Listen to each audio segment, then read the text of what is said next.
విద్యను వివేకాన్ని బోధించేవాడే గురువు. ఉపాధ్యాయులు అంటే అనేక ముఖ్యమైన గుణాలు అని అర్థం. విద్యకు, గుణగ్రహణ శక్తికి, వివేకానికి, శిష్యుడికి గురువే మూలాధార శక్తి.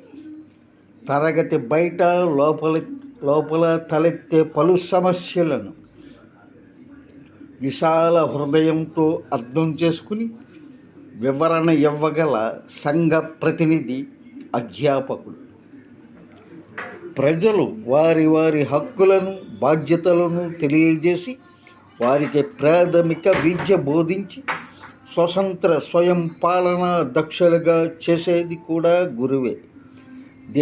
దేశానికి ఆర్థిక బలం కూడా గురువే. గురువు ద్వారానే పుంజుకుంటుంది.